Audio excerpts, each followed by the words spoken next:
at the doctor's office. I take the bus and I got an hour early. Oh, perfect timing. Awesome. Well, thank you all so much for being here today. Thank you for joining today's live stream. We are going to continue today with Chris Watts and his phone activity. If you were on yesterday's live stream, for all of you who have been recommending the Athena Strand case, thank you. I have been doing a lot of research on it. I decided to take a break. I was going to continue some of the coverage, especially the trial today, but I'm going to admit I felt completely sick to my stomach afterwards yesterday. I was completely sick. I haven't really stopped thinking about it, and it has really put me in a mood. It has put me in a different plane, I think, altogether. And so I'm gonna take a break from it because I mean, I'm just really trying to take care of my own mental health here, to be completely honest with you. I do want to talk about it more, but I think I don't know. I think we're just going to wait on it, at least until maybe the trial is over and some time passes because it's too gruesome, it's too disgusting, and I just can't handle it physically. I really can't. And I think that that is one of the reasons that I do the Chris Watts case is because the perpetrator here is such an absolute moron, and we can then discuss what actually happened and the theories revolving around the case. And of course, as we know, we can then roast the perpetrator and or perpetrators allegedly involved. And so that's really the reason that I do this case. It keeps me sane.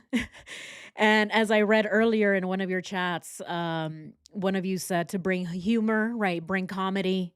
And I understand that that's why you guys come to my channel is so that I can bring levity to these awful, awful crimes. But unfortunately, I just can't do that with either one of the crimes that are going on right now, or the crimes that are going on, the trials that are going on right now that involve children and abuse. Those are it's too much for me. It's just too much for me when there's child abuse of that kind involved. And I'm talking about Athena Strand and Celeste Rivas Hernandez here. When there is that kind of abuse of a child, it's just a lot harder for me to swallow. I just can't handle that. And so, yeah, I think we're gonna take a break. I decided we're gonna go ahead and continue with our discovery, basically our discovery. My eyes are better, my head has gotten a lot better, and so I can definitely handle the bright lights and the screen. So, yeah, let's go ahead and jump into this. We are now on August 13th, so the day of the murders. Okay, the day of the murders. But yeah, we're gonna go through everything that happened this day, and we're gonna see a lot of activity on the 13th. As we know, the 13th on our calendar is quite busy, except we're about to see more busyness. If you can believe that, we're about to see more busyness. But yeah, before we get into that, how's everybody doing?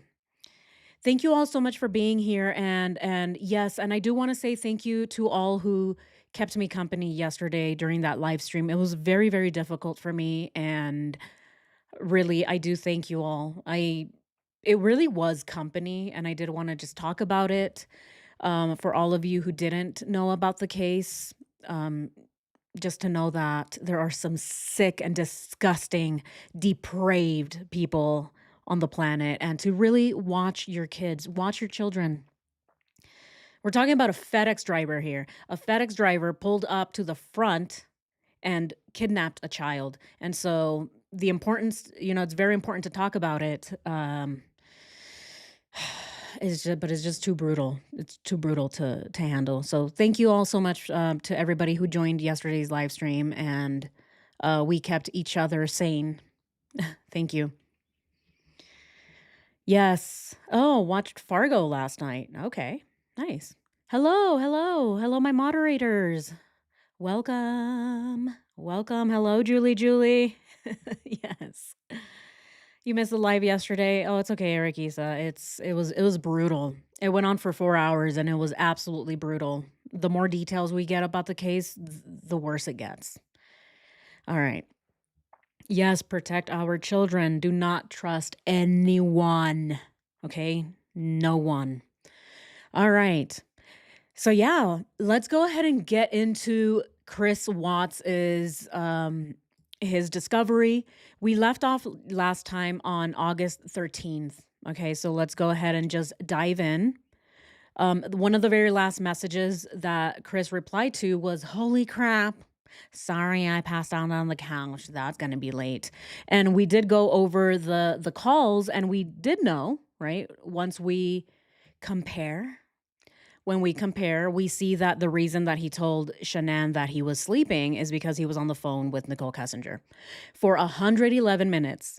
Again, this is the 111-minute phone call that no one seems to remember. Neither Chris nor Nicole. "Oh, I don't know what we were doing. We were playing Twister on the phone. Hey, Chris, is your left leg on blue?" "Oh, my right hip is on green." Oh. Or whatever they were doing. I don't know how Twister or phone Twister works. How do you do that? "Spin it, Chris.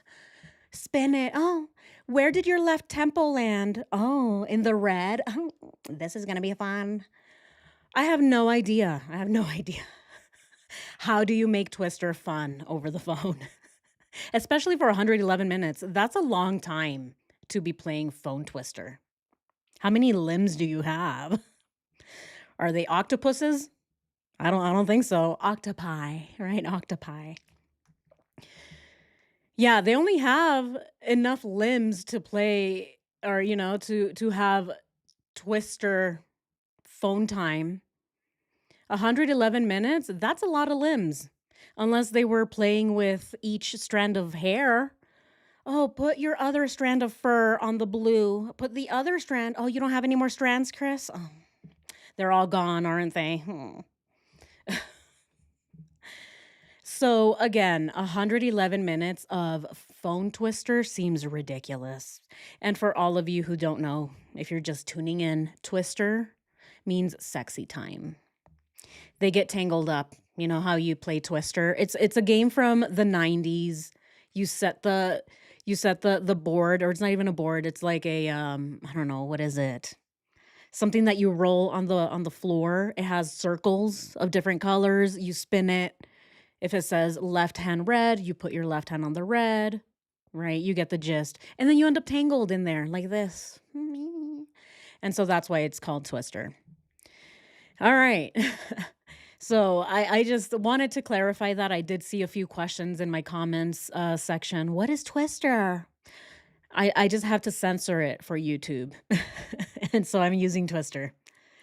All right. So yeah, again, what do we think they were doing for 111 minutes? Definitely not playing phone twister. That's ridiculous. It's not even fun. How do you play that? Okay. So that is what he was telling her. "Oh, I was on the couch. I passed out." Oh, come on. Since when? And now we are going into August 13th. All right. And here we go. This is at midnight. Shanann's phone connected to the Wi-Fi provided by Southwest Airlines. Okay. So now we know she's on the plane on her way back home. Shannan told Cassie that they had landed. This is at 1:25, so right before she's about to get home. This is the last outgoing communication found on Shannan's phone. This is it. Look at that. August 13th at 1:25. So right before she was about to enter the house. That was her last communication. At 1:48, Watts's phone logged the Vivint alert of Shannan entering the house. And as we know, we have here the very last time that Shannan was seen alive. Let's go ahead and play it just because we are doing the discovery. So let's go ahead and see what was happening.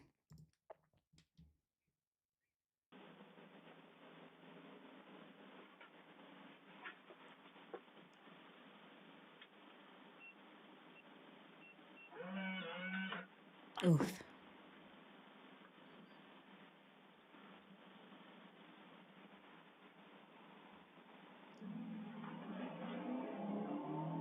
Mm. So even just watching this, right? Just watching this footage and then seeing here Watt's phone logged the vivid alert of Shanann entering the house. You can only, right? We can even almost picture what happened. Chris is waiting for Shanann to arrive and he gets the alert on his phone. So he's basically not even stalking her, but he's waiting for her. He's on his phone and he gets the alert and he's like, here she is. It's time to go. It's time to do this. Whatever they talked about for 111 minutes, that was his signal to get ready. Isn't that crazy? That is so crazy because even if we hadn't, I mean, just the video alone, we can speculate on what Chris was thinking inside the house. But now that we have the discovery actually telling us, right? It's telling us that Chris got the notification on his phone. Where is it? It was right here. At that moment, right? Chris is getting the notification on his phone. And it's showing here at the same moment, the Vivint video monitor captured Shanann as she walked up to the home and entered. Nicole Atkinson was captured backing out of the driveway. Between 1:48 and 4:23, there was no movement detected on the main floor of the house.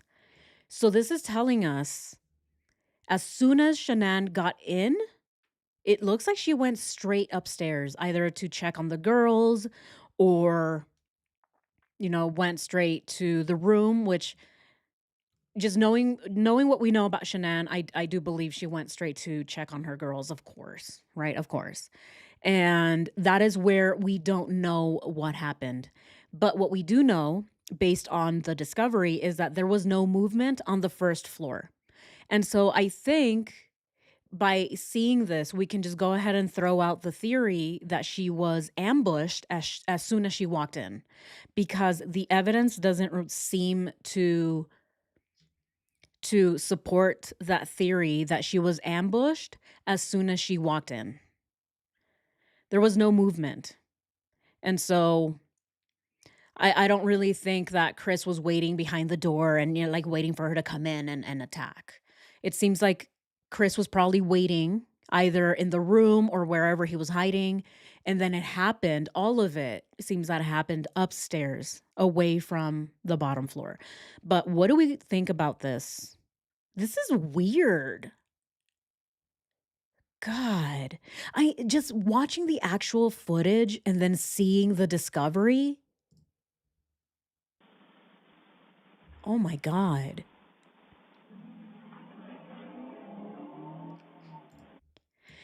Yeah, and so this is what this is telling us. Until 4:23, no movement. No movement at all on the main floor. But Chris, as we know, around 5 a.m., he started moving the truck around so that he can put the body in the truck. So we can go ahead and speculate on what happened after this time that made Chris go downstairs.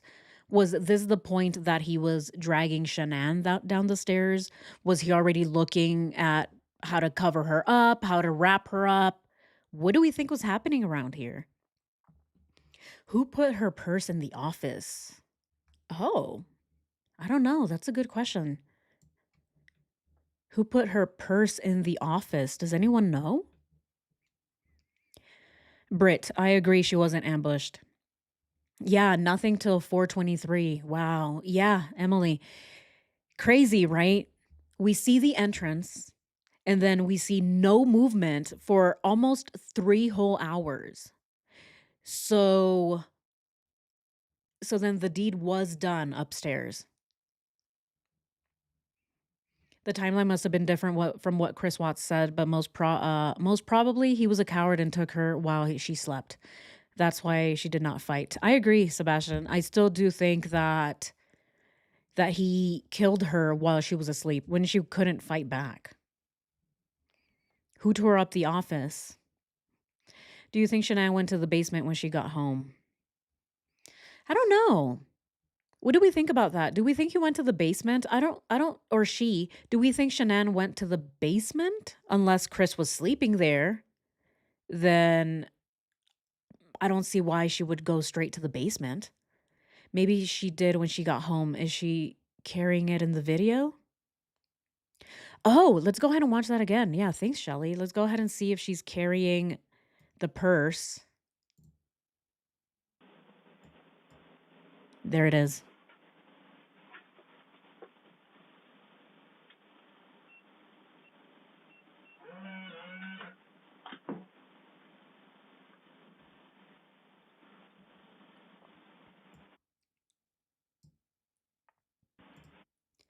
So there it is. Is this the purse that was in the office? Is it the same one?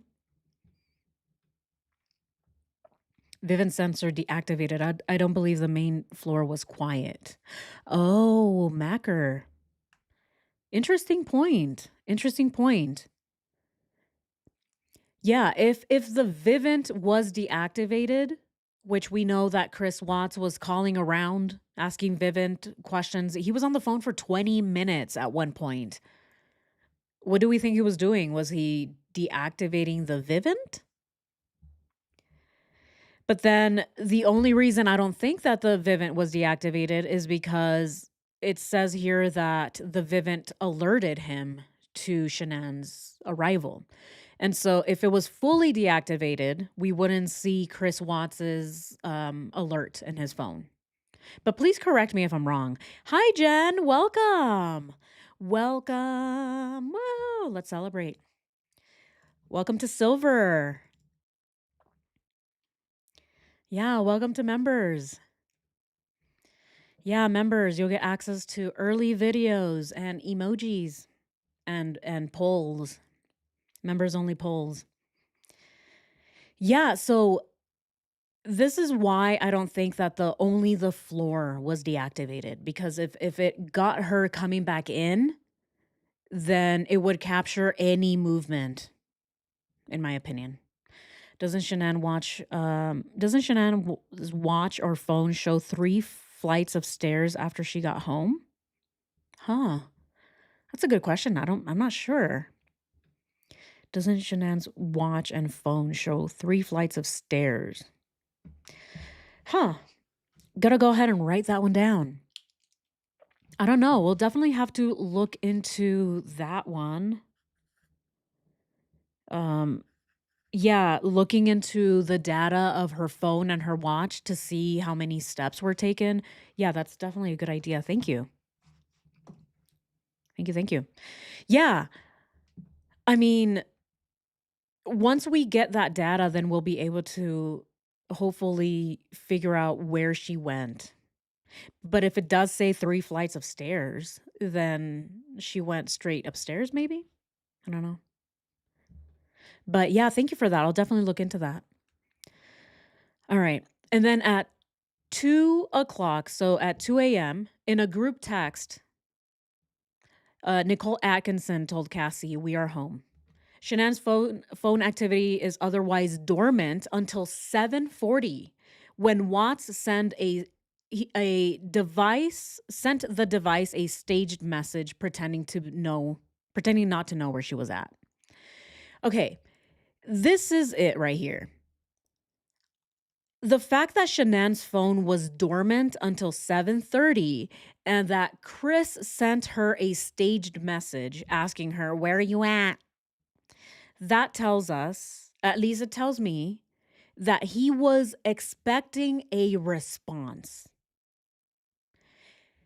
Again, Chris killed her, right? He killed her. He was trying to either stage an explosion, we don't know really, or he was trying to stage her disappearance. She just got up and left. That means that when he texted her this text message, it was staged because he knew she was dead. Obviously, he killed her. But Asking her where she's at, I think tells us that he was expecting a response from the cell phone. And this is where my theory comes in. I do believe that because Shannan changed her phone password, neither Chris nor Nichol Kessinger could get into her phone. And because they didn't have her phone password, that is why either of them wrecked the office, either looking for a password, looking for any clues on what the password might be. Who knows? Maybe looking for other devices. Can I get into the watch? Can I get into something else, right? Can I get into the iPad to send out this text message? So that is where my theory comes in, but you guys let me know. I think this tells us that Chris Watts was expecting a text message. From who? Obviously not Shannan. So my guess is that that text message was going to come from Nichol Kessinger pretending to be Shannan. And that would have bought them more time. It would have bought them more time. Not only that, but had there been text messages between Chris Watts and Shannan, then Chris could have also shown those screenshots or those text messages to family and to friends. And that would have bought them more time to either get rid of the bodies or to basically get away with the crime. That is what I believe. And I mean, we're seeing it here. We're seeing it here. I don't know where you're at. Really? Come on. And then he also called the school that same day. He called the school to disenroll Bella. For what reason? For what reason other than he believed that maybe someone else could have called the school and make it seem like it was Shannan who was disenrolling the girls. But that's just me. You guys let me know what you think. That's my long, yep. Nice. That's my long held theory too.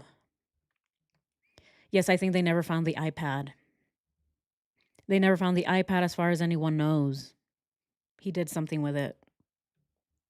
Yeah, the baby's due date was the password. Yeah, and of course, Chris wasn't even paying attention, so of course he didn't know. He's asking Nicole Atkinson, "Do you know the password?"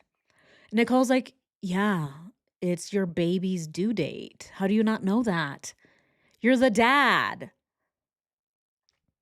And Chris is like, "Oh, mm-hmm." And as you know, we've seen that video, we've seen the footage of him texting the whole time with his head down. He doesn't even want to look up at the police because the police knows that there's something up with him. All right, let's continue. All right, at 2:18, the home's router logged an unspecified activity in Watt's phone. Unspecified activity. At 5:48, Watts left the home with the bodies of his family piled in the backseat of his truck. Well, the body, right? I think we can all agree here that we believe it was just one body that he carried. That was Shannan because Bella and Cece were still alive. And then at 6:23 at 6:30, Watts made 3 unanswered calls to Roberts. Here we go. He is on his way to Survey 319 at this point. He's already calling. He's driving there. And we've gone through all of this evidence as well. Watts sent a message to Roberts. "Where are you at?" Yeah, let's go ahead and pull up these text messages here. All right. Yeah, let's go ahead and look at them right here. "Where are you at?" "Just got fuel in Kersey." "Okay, I'm in Survey. Where are you going first?" "DPC State." And then he gives a thumbs up.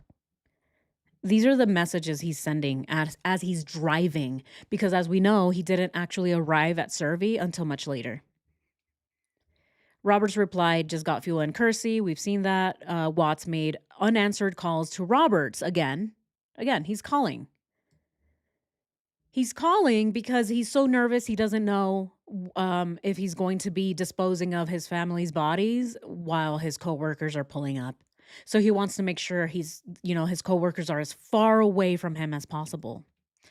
All right, let's go ahead and look at the next one. Um, Watts responded with 2 messages. Okay, I'm in Survey. Where are you going first? All right. You see what's happening here? He's desperate. It looks like he's desperate. So he sent the message, where you at, and then calls. And it looks like he's calling. He wants to hear the voice. He wants to be able to make sure, hey, where are you at? Instead of just getting text messages, right? Watts responded, but that was only after he had already made 3 unanswered calls to him. And look at this. So in total, he made 6 unanswered calls to Roberts, right? He called first and then Roberts didn't answer, called again, and then you see the text messages. All right. And then Roberts answered, right? DPC state, thumbs up emoji. Roberts advised, I need to call Chad and see if he plans on still stroking the 1029 out there to see if it'll pump. All right, let's go ahead and see those messages. I mean, we've seen them. Here they are. All right. And then it says, where is it? Oh, right here. And then getting plugs from Tony, right? Watts responds, okay, let me know before I leave. And then again, I think Chad, might be heading out there today. Phone was breaking up pretty bad. We've seen these text messages. Let me just go ahead and pull them up since we're already looking at them. All right, here it is. For those of you that haven't seen them, yeah, here they are. So we're seeing this communication, right? It seems, for a coworker, it would seem pretty innocent. Oh, this guy, he's calling me a lot. It's kind of weird.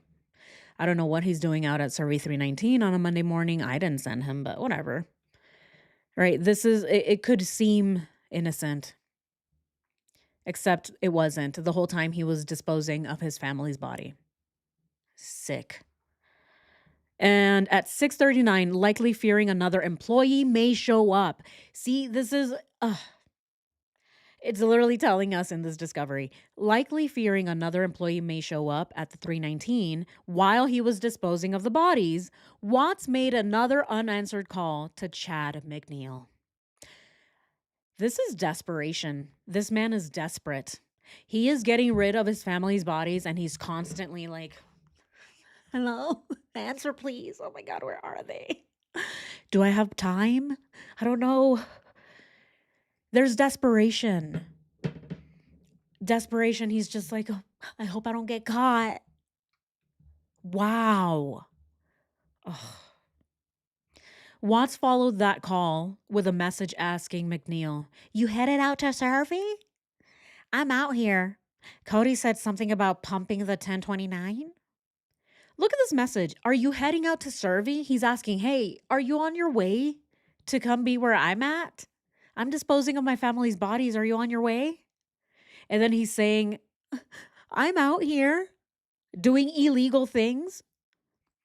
And then says, I don't know, boss said something about going somewhere else. Why don't you go to the 1029? That's how I'm reading this text message. You guys let me know how you're reading it. But to me, it really does sound like he's like, are you on your way here? I don't want to get caught doing illegal things. I think boss said to go over to the 1029. You should go to the 1029. Right? He's trying to get his coworkers to go somewhere else. I don't know. The CEO said that he wants you on the moon. Go check out the moon. There's tons of craters. I don't know. Maybe you just need to put some cement over them. I don't know. He's distracting. He's trying to push people away from what he's doing. Wow. At 6:43, McNeil replied, well, since you're out there, you want to fire it up? Have Cody bring his cables. Yeah, he responded, hey, you're already out there. Why are you asking me? You're already at Survey. Why don't you do it? Wow. And then Chris replies, okay, I will. I'll head that way in a bit. Just let me finish disposing of my family first, is what he's saying here. Oh my God. Yes, he's fishing to track their movements. Exactly, Shelley. Yes. I'm surprised oil field doesn't have camera on it for security.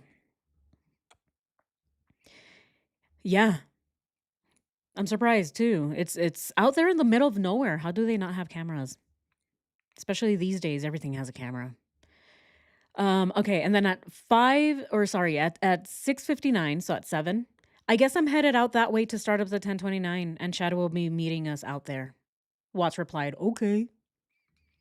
Here we go. Watts took a photograph of his laptop screen, presumably sitting in his truck. What? The metadata confirms Watts was at survey coordinates. The image is apparently only in a thumbnail format, and enlarging it blurs out the writing of the laptop screen. Okay, what did he take a photo of? Watts sent a staged message to Shannan's phone. It's right here, 740. If you take the kids somewhere, please let me know where they are. This is, I think, this is where one of the coworkers, I think it was Troy McCoy or the other one, was talking about how Chris was hanging out right next to the truck on his phone. Yeah, they witnessed him doing this. They witnessed Chris Watts sending these staged messages to Shannan. And again, in my opinion, he was expecting a response. He was expecting someone pretending to be Shannan to let him know, hey, I'm gone. I'm never coming back. So that then he could be like, oh, my family left me. Or whatever plan they were coming up with. It's still so stupid. Again, this is a pregnant woman and her 2 children. They don't just up and disappear. Come on. But anyway. All right. So he sent that staged message. Oh, please let me know where they're at. Not that he cares. Watts made a 2.5 minute call to Troy McCoy.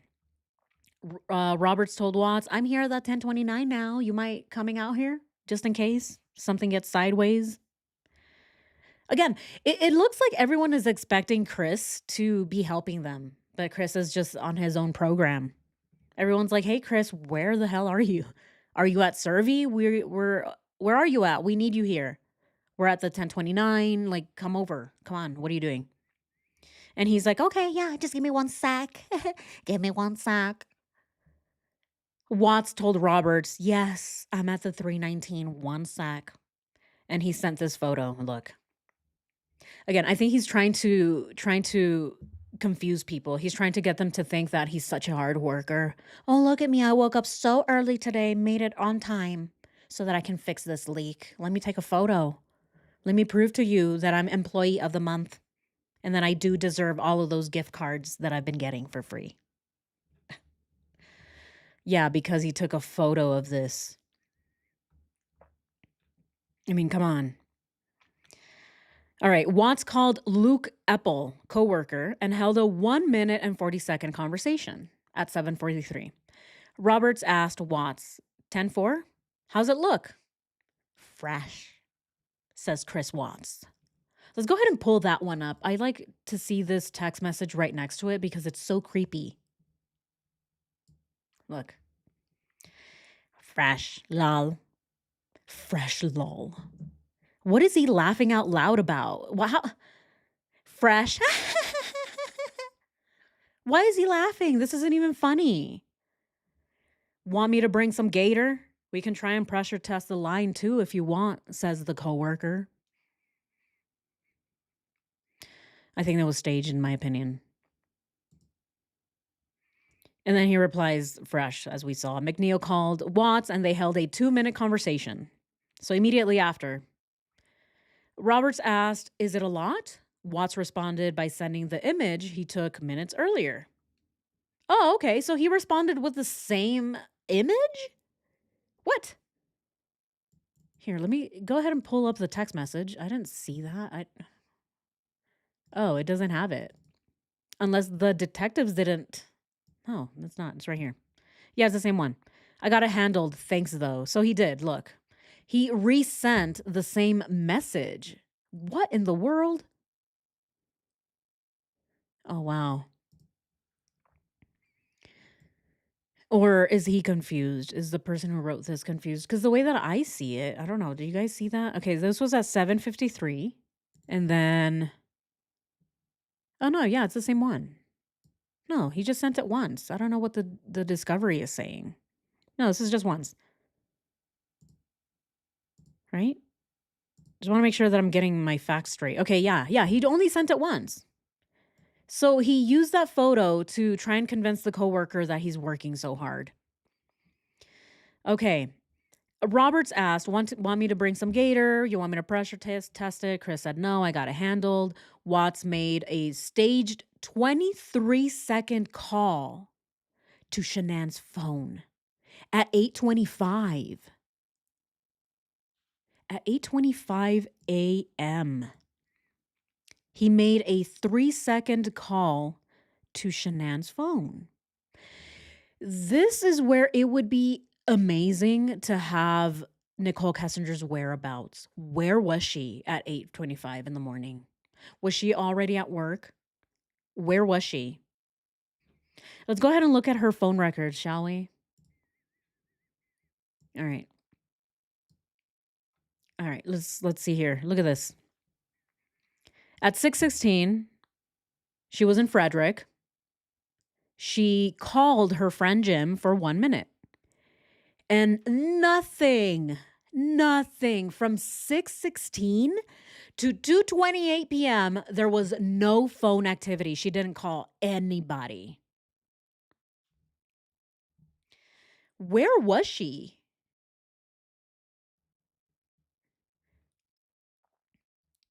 Yeah.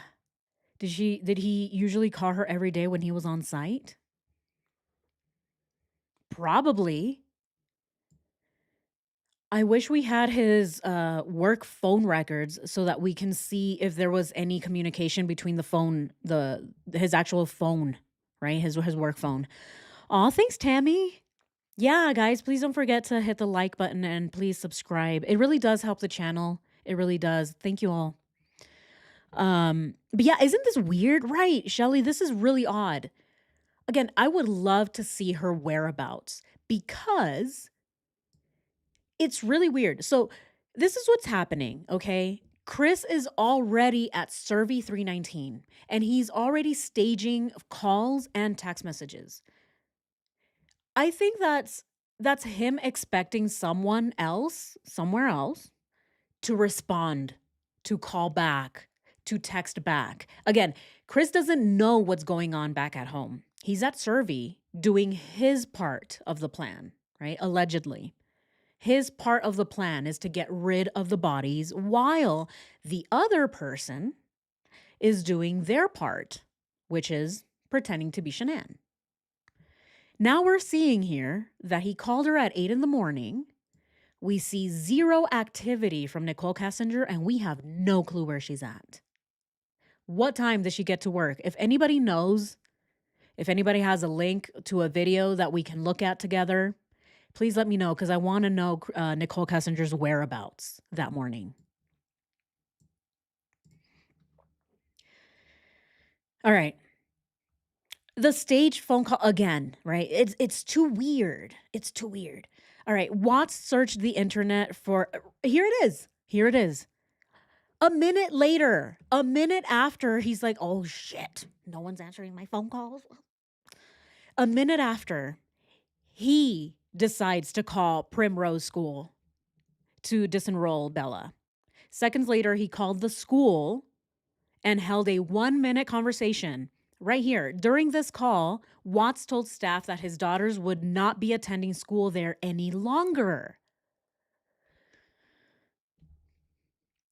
A minute. He didn't even wait, right? He didn't even wait. He's like, oh shit, no one's answering the phone. No one has texted me back. I wonder what's going on, right? Allegedly, my opinion, speculation. But I speculate that at this point, Chris was worried. He's like, holy shit, no one's answering the phone. I wonder if Nikki was able to get into Shannan's phone.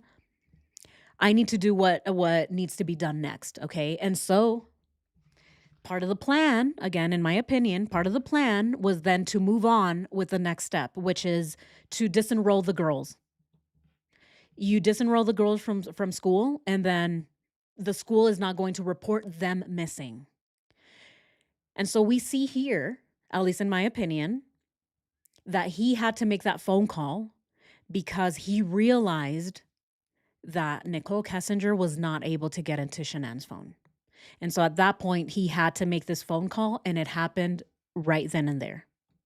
But you guys let me know. This is just the way I'm seeing this. This is the way that I'm interpreting this information based on all of the information we have on the Watts case.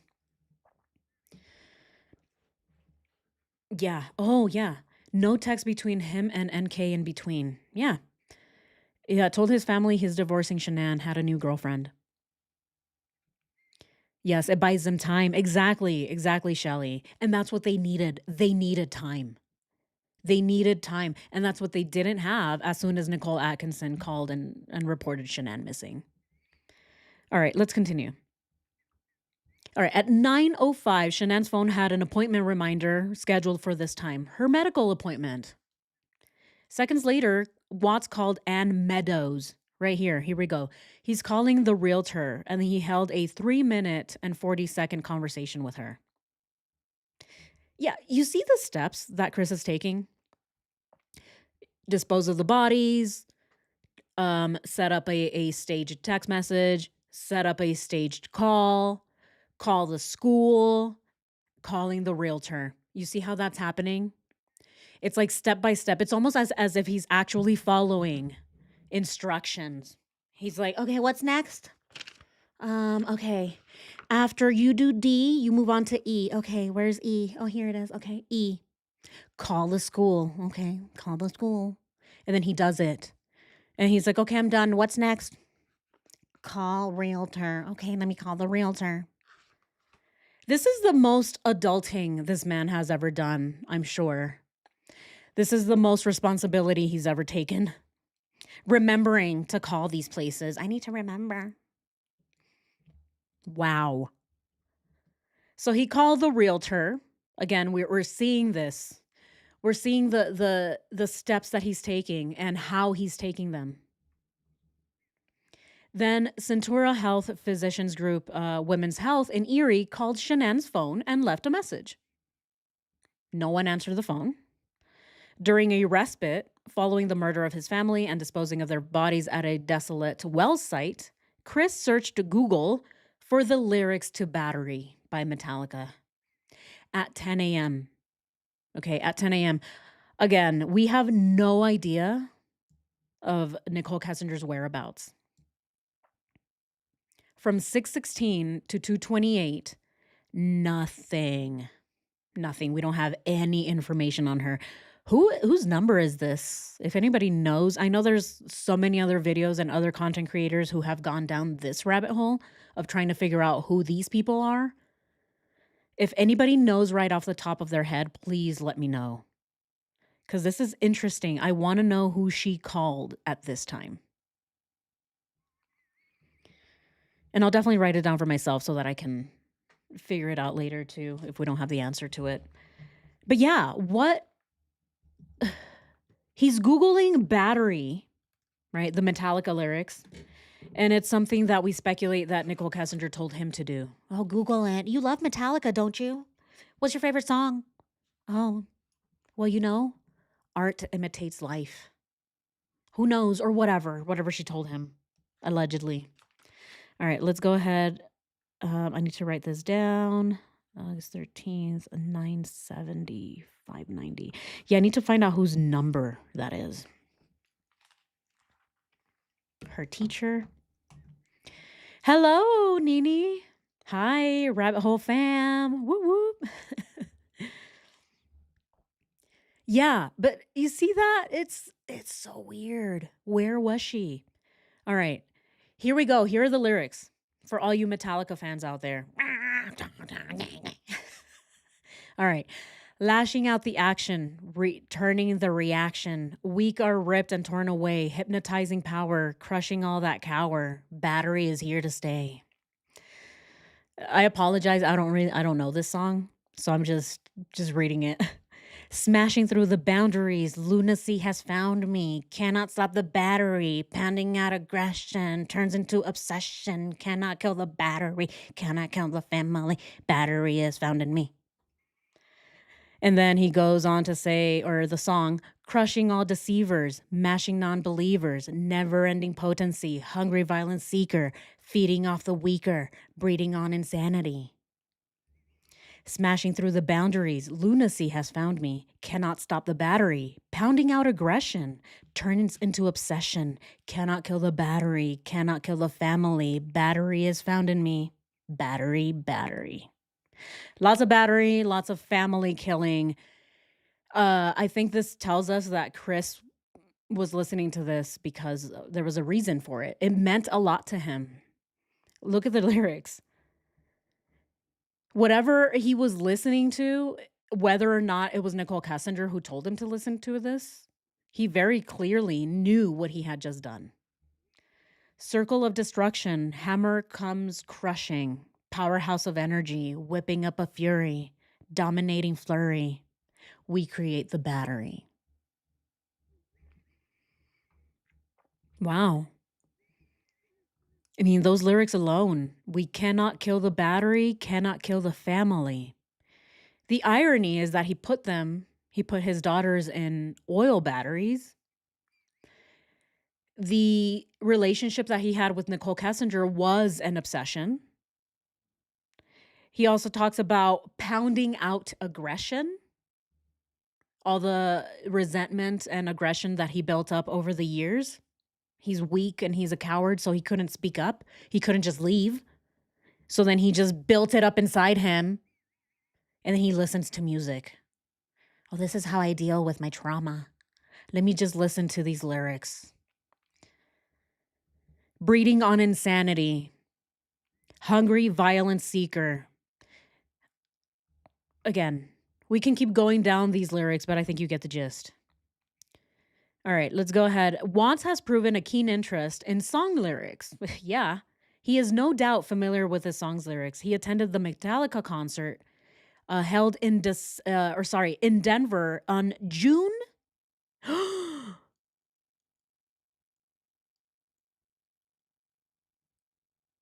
Oh my God. Hold up. He went to a concert in Denver on June 7th, 2017. I recognize the photograph he took at the concert and stored it in his phone on that date. Wow. Okay. Nichol Kessinger Googled Chris Watts and Shannan in 2017. I'm going to go ahead and pull up some more stuff here just because I just want to see some things. I just want to see some things. This is very, very interesting. Is it possible that this is actually where Nichol Kessinger saw him? Is this possible? Definitely, it was not with NK, but I wonder if NK happened to be at this concert at the same time. This is, it just popped up in my head because I just saw it.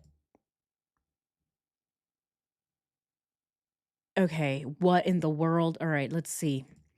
I'm just pulling up some more data here that I just want to look at.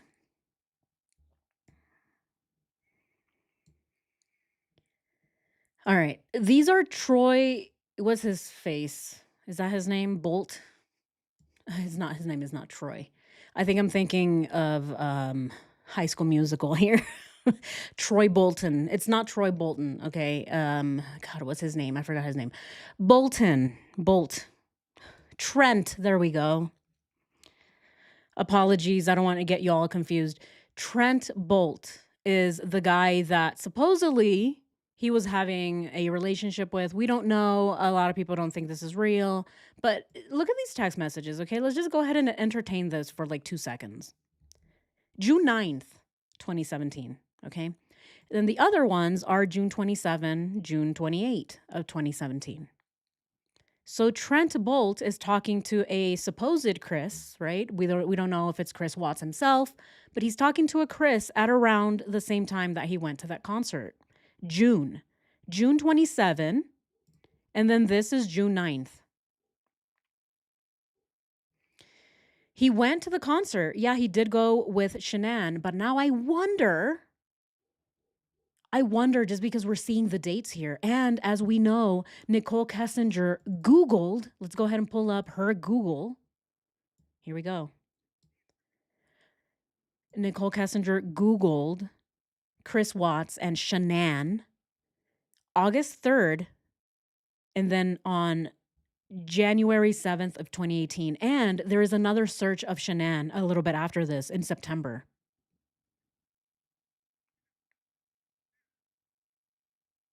So what do we think here? I don't know. I just think that this is really weird. I had never seen this before. He went to a concert in Denver in June, around the same time that Nichol Kessinger knew that he existed. What do we think? Wish they would have had a Coldplay experience. Yes. Yes. I know there's a video of him singing at the concert. I wonder if Shanann posted it. Yeah, yeah, yeah. That's the video of him going, right? She bought tickets and a Metallica t-shirt for Chris to go to the show in Denver. Yes, yes. Yeah, Shanann did everything for him. Yeah. Possible meeting place. Yeah, that concert. I didn't know if it was with NK. Hey, I think now we definitely have a possible meeting place. I think so. All the other, we can definitely continue with the other theories that they met at a hospital or at an event somewhere. But I think once we have actual data, we can see here that he was physically somewhere in Denver in 2017, around the same time that Nichol Kessinger started Googling him. I think we can kind of figure out that they've probably met somewhere around this time. Yeah, let's go ahead and add that. It is going to take us back to 2017 though. So I'll definitely add that later in my own time. Because I just don't want to mess up the calendar right now. All right, so this was June. Okay, so June 7th of 2017. All right. So we have June 7, 2017. Chris Watts went to a concert. As we know, Nichol Kessinger also likes Metallica, apparently, or she pretended to like Metallica, whatever. But it's possible that that's probably where they met. Who knows? Nicole was probably getting some beer. I like my beer. I like my hops. And she saw him and was like, oh, I love the bald spots on that man. I'm going to stalk him. And who knows? Who knows how that started? All right, let's continue. Sandy Rusek. Is that how you say her name? Rusek or Rusak? Julie, I think Trent Bolt is full of shiz. Yeah, and unfortunately, we'll never even know if it was real or not. All right, so Sandy Rusek asked Chris, "Is Shanann okay?" Watts made an unanswered call to Shanann's mom. She called him back, and they held a 1-minute conversation. Watts searched the internet for hotels in Aspen. So gross. This man has no thought of his own. He has to steal his wife's idea. I don't know where to take my girlfriend. I can't take her to the Dead Sea. It's too expensive. I guess I'm going to take her to Aspen. Hey, Lenore. Welcome. Whoop, whoop. Celebrate. Celebrate good times. Come on. Yeah. Aw, thank you. Love the channel. You are the best. Aw. Thank you so much. Welcome to members. Get your calendar out. Oh, thank you. I appreciate you. Thanks for the super chat. Yeah. Okay. So look at this. He's looking at hotels in Aspen, and then he calls the Westin Snowmass Resort because he thinks he's going to go to a resort with his mistress. Wow. He actually thinks he's gonna get away with it. He's like, "Oh, I'm just gonna kill my family and then go to the resort with my girlfriend. We're gonna have such a blast going down the snow so fast, just like we did at the dunes." You're so damn sexy, Nicole. You're going so fast. Going down the mud. Wow. He has no thoughts of his own. That's crazy. Boops. I think he may have been calling the hotels in Aspen to cancel the reservation. Oh, interesting.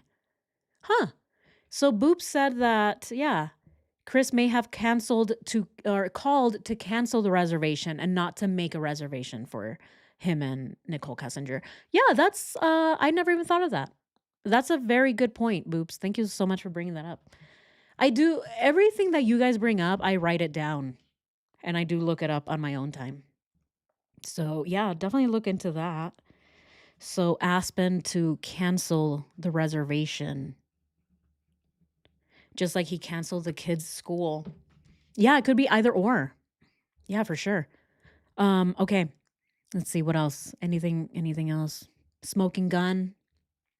Can you look at the discovery for the 12th at about 6:47? Okay. On the 12th at 6:47. Do we have something going on the 12th at 6:47? August 12th at 6:47 AM or PM? Yeah, we'll definitely look into that. He's constantly pathetic. Yeah. He probably couldn't afford it. Oh, totally. He had already used up all of his money from his gift cards. He's checking the website constantly. I can't afford Aspen, Nicole. I can't. Is it okay? Is it okay if I just take you to the same park that we met that first time? Yeah, right next to the dead squirrels. Yeah, okay. I think that will be lovely, Nicole. Because he just can't afford anything. So they went back to the park, making out right next to the trash can. All right.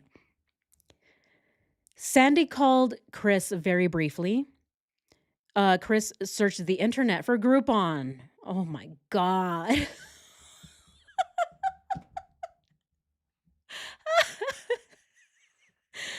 Chris is searching Groupon. God. I want to take my girlfriend out for dinner. Is there a coupon for McDonald's? Yeah. How much for one slice of pizza at Costco? Do you guys have Groupon? Yeah? Okay. You don't take Groupon? Sorry. Sorry, Nikki, I can't afford to feed you anymore. Oh my God. He's probably asking for discounts at Costco with the $1.50 hot dog. $1.50, that's too much. Ugh. It's gonna take me an entire week to come up with that money. You want me to starve? Do you take Groupon? Wow. So he's looking for Groupon. He wants to see if there's a discount for the Dead Sea Scrolls. Oh, the Dead Sea Scrolls are $3 trillion. Do you take Groupon? Can I get a 10% discount, please? What an absolute idiot. I wonder if Nicole sees this now, in retrospect, and she's like, God, this guy is such a moron. I can't believe I asked him to annihilate his family. Oh my God. I would be. I'd be like, God, no way in hell. This guy is such an idiot. Wants search for Groupon. Okay. Did we know this, guys? Explains the threesome search. Yes, Nini. Yes. Groupon for the Dead Sea Scrolls. Absolutely. I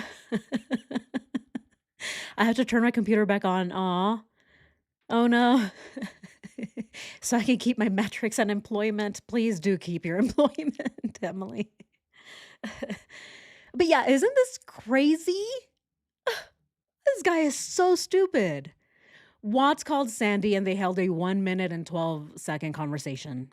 Josh Rosenberg then calls Chris and he asks, Hey, bro, Cassie asked me if I've heard from Shanann today. I guess her and Nikki can't get a hold of her. Have you heard from her today? This is Josh. This is his friend asking, hey, is your wife okay? I haven't heard from her. Have you heard from your wife? Where is she?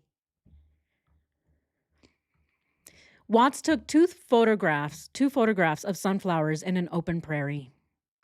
And we've already gone down this photograph. We tried to see if it was the same one or at least like the same general area where Shanann was buried, and we couldn't figure it out. We couldn't figure out whether or not it was the same area. It does look the same, but I don't think it is. I think that yeah, I think that the way that this bush is and where Shanann was buried is just different. But here, let's go ahead and pull it up if I can find it real quick. If not, then we'll just go ahead and move on. But yeah, there's the video here somewhere, and we were trying to figure it out. Where is it? Got it. Okay, here we go. We found it. Found it. Huh, I'm more prepared than I thought I was. Okay. All right, right here. Yeah, so we looked at this. Simply by looking at the video alone and like this area, it doesn't seem like it's the same spot, right? We looked at the dandelions. These are dandelions, right? We looked at these flowers, and the bush doesn't really seem to match anything.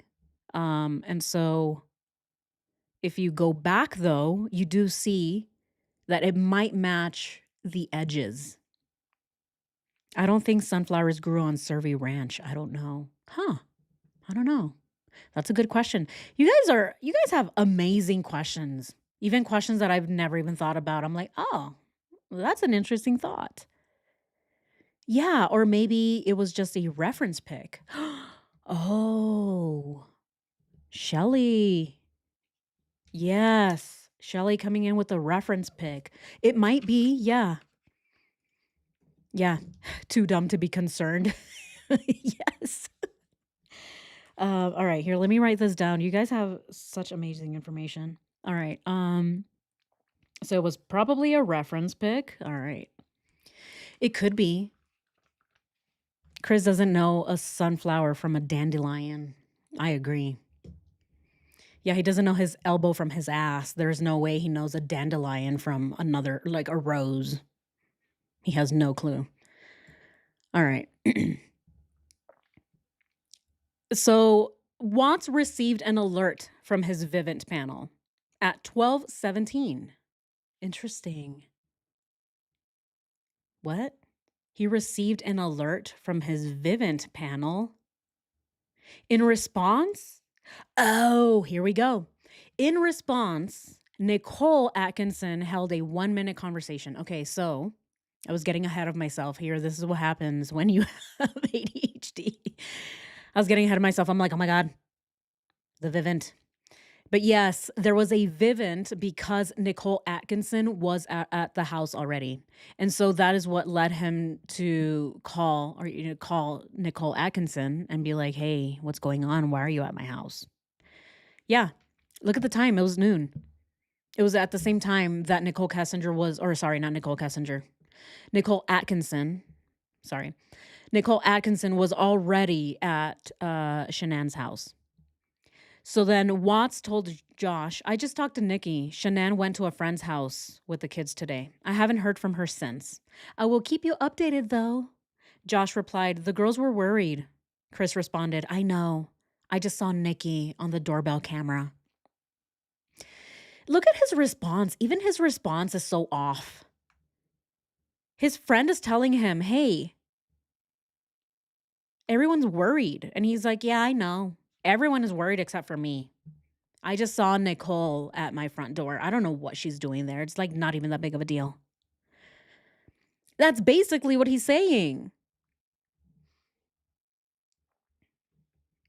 Yeah. He was even aggressively telling NA to leave. Yes. Oh, it's not that big of a deal. Just go away. Why are you at my house? He's trying to push her away. The same thing that he was doing with his coworkers. Oh, they want you on the moon, Troy. I don't know. Ask boss. Ask Balls. He's the one that told me that you need to go fill the craters on the moon. He's doing that with Nicole Atkinson as well. I don't know. She's at a friend's house. I don't know. Just get away. Go away. Wow. Watts, okay, yeah, he held a 2-minute conversation. And then at 12:27, so immediately after, Ann Meadows, the realtor, asked Watts, "Hi, I'm working on your market analysis. I would like to bring my listing coordinator with me when I bring it. Did you finish the basement? Any other upgrades?" These messages were also found in Shannan's phone, likely sent as a group text by Anne. And we have those text messages. Just give me a second as I pull them up. We have the text messages of Shannan and the realtor because it was sent in a group message. And the most ridiculous part about it is that Chris is just pretending like nothing is wrong. All right, let's see here. Oh no, this is the one from August 10th. So that is when Shannan is talking to the realtor directly. But here, let's see if I can find them. I'm sure they're in here. I just I guess I need to reorganize everything because I thought I had organized it in a way that I remember where I put everything. I guess I didn't. All right, the realtor. Okay, maybe this one. Ah, here it is. Okay, found them. Found them. All right, right here. Okay.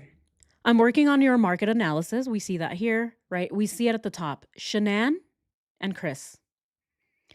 No basement, right? The basement is still being upgraded. It's not finished. No other upgrades. All right. And then we see the next message here. And we're just going to go through the actual messages instead of the discovery. And then here, the realtor is telling him about Saratoga Trail, confirming 3-car garage. 3-car garage. I'll drive by when I get home. Again, Chris is telling the realtor, "I'll drive by when I get home," and his wife and his kids are missing. Wow. All right, next. All right, here we go. "Thank you so much, Anne." And she's asking him, "Did you drive by?" Right? We're seeing all the text messages here. Next one. "Just did. Yep, that's the exact model." So he's either lying or he actually did drive by the 6508. I think he's lying. Obviously, he's telling her, "Oh, yeah, I went by," but he didn't actually go. Sorry, guys, my allergies are kicking in. Just give me a second.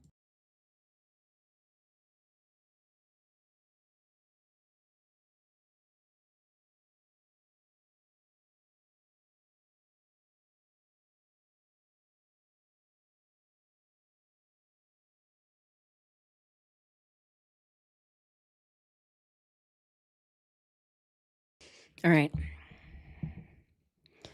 Springtime is the worst time. I cannot stand it. It's constant. Especially when I wake up. As soon as I wake up, it's just constant, constant, constant. Oh my goodness.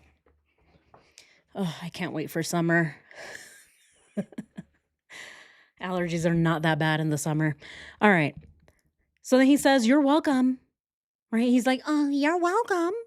Right. Oh God, what a creep. All right, next message. These are the ones that are just so, God, so ironic. Look at these. He says, "You're welcome." And then immediately the realtor asks, "Is Shannan okay? She hasn't weighed in all day." Notice the realtor herself, someone who has no personal connection to Shannan. She's just trying to sell her the house. Okay? She's a realtor. She does this for a living. She's like, "I don't care. I just want my commission. I'm trying to sell you this very expensive house." But even the realtor is worried about Shannan. Chris says, "She hasn't been around all day. It's very odd." That's really weird. You must be worried. Have you checked with her friends or called and reported her missing? Wow. I've done it all. Police are handling it right now. And then he sends his ridiculous message. We're just going to go ahead and watch the whole thing right here. I've done it all. Police are handling it now. Send prayers, please. Send prayers. This is what he told to everyone. He told all of his friends, send prayers. And he would tell his friends, I'm praying so hard right now. So hard. You see how hard I'm praying? Of course not. Oh my God, I'm so sorry. Lots of prayers, says the realtor. Wow. And so we saw those text messages. Yeah, he has no self awareness. Exactly. So nonchalant. Yep. I despise him. Yes. Yeah. Then Addie asked Watts if Shannan was okay. Everyone is worried. It's not like her to not respond, and we haven't heard from her all day. Chris Watts told Nicole Atkinson, or he called her, I'm sorry. Chris Watts called Atkinson, and they held a 40-second conversation. 40 seconds. That's it. This is when he called her, and he's like, get away from my house. You're about to get me caught. Oh. Here we go. We have a lot here, a lot of text messages. We have already gone through all of these in a separate live stream, so I'm gonna pull up maybe a few of them. I just don't want to go through too many of them, but yeah, let's go through these text messages. Cassie tells Watts, Shannan is in a very bad way emotionally, and I'm worried about her. I know that you're having issues, but I don't know to what extent. But I do know I have never seen her so broken to the extent I am worried. Chris replied, she went to a friend's house with the kids. She won't tell me where, though. When I get home, I'll update you. Minutes later, Cassie told Chris, sweetie, know what? Nobody knows about you and her other than Nikki and I. So where would she go if not with Nikki and not to Arizona where I'm at?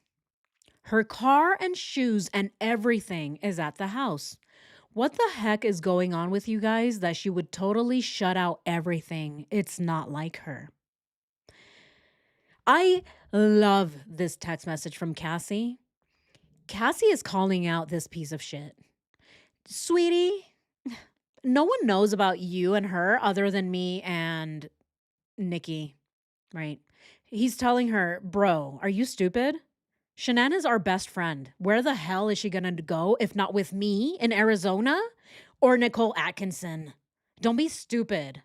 Where the hell is she? What have you done to her? That is the impression that I'm getting from this text.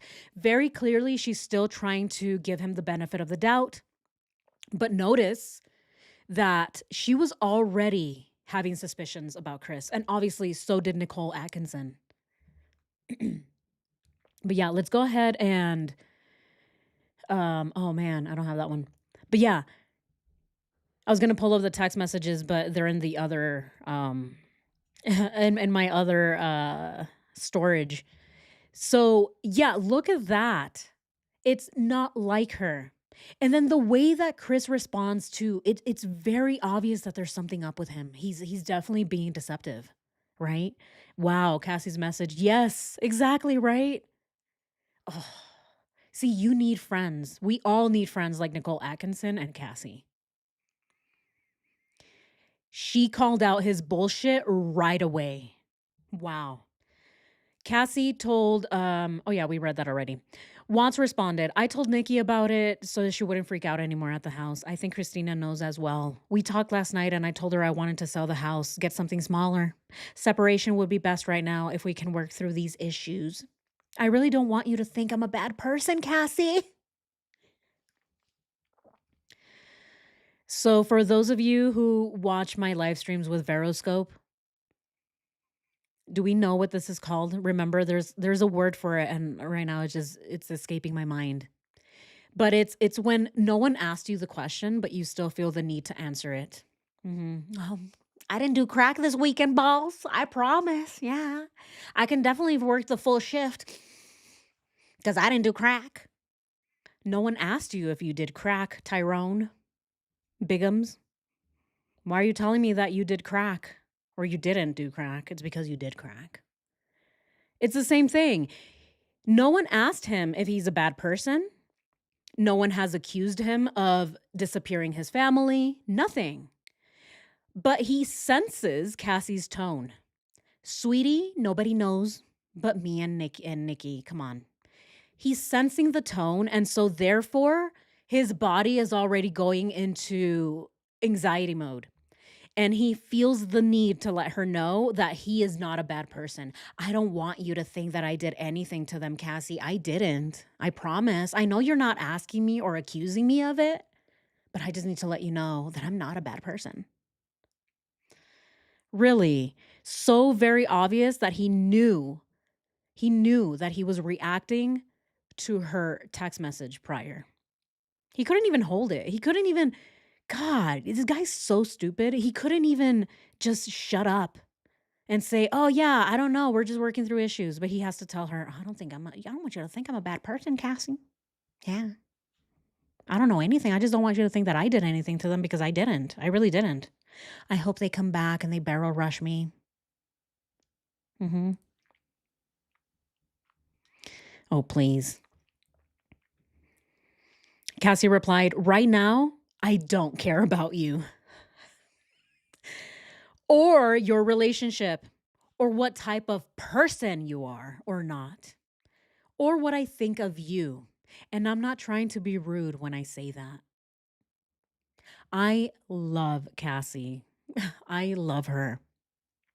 Right now, I don't care about you, Chris. I don't give a shit about you or your relationship or the type of person that you are. I'm not trying to be rude, but where the hell is my friend?" In the midst of all that occurring, Chris tended to his real estate concerns, telling Ann Meadows, "Basement is still unfinished, no other upgrades," right? So this is happening at the same time that we just saw the text messages. Here we go, Cassie again. She, I hate saying this word, it's so weird. Chastised. Watts explained her concern was for his damn wife and her well-being. Cassie advised, "Nikki is calling the police." Cassie told Chris, "She is broken emotionally. Her blood sugar dropped due to not eating, and it could cause her to pass out. So unless you want the police to bust your damn door, you get home and check on your family." I absolutely love Cassie. This is exactly how I would respond as well, giving any one of my friends' husbands or whatever the benefit of the doubt. But this is how I would respond too. I'd be like, where the hell is she? What have you done to her? Because they know Shannan's state of mind. They knew what she was going through. She told her friends everything about the relationship. They knew her and they know Chris. And so getting all of this bullshit from Chris is very telling. And they know that he's lying. It's very clear. Very, very clear. And I love them for it. These are friends that we want to have. Not friends like Nichol Kessinger. "I don't care if your dad died.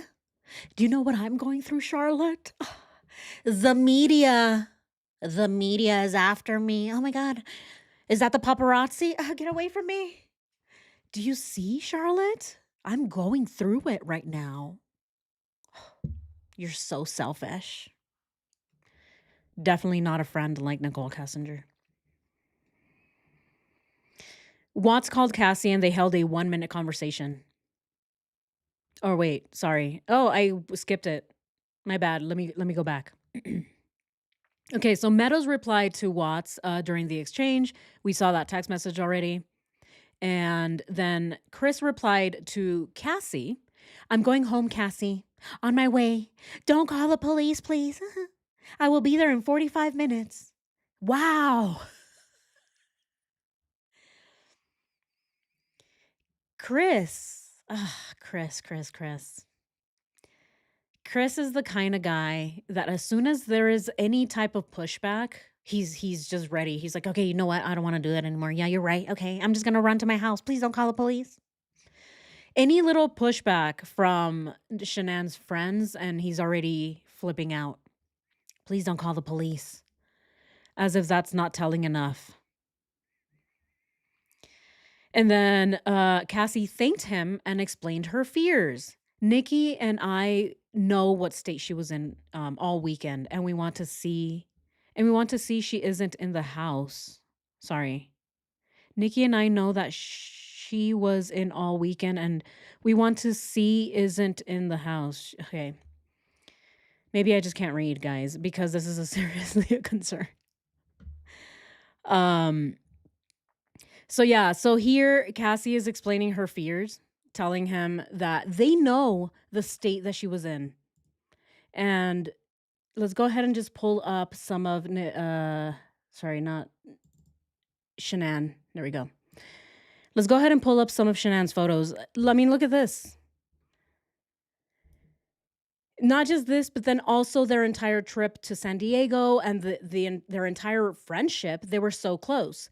They know exactly the things that Shanann was going through. They know because she was telling them the whole time.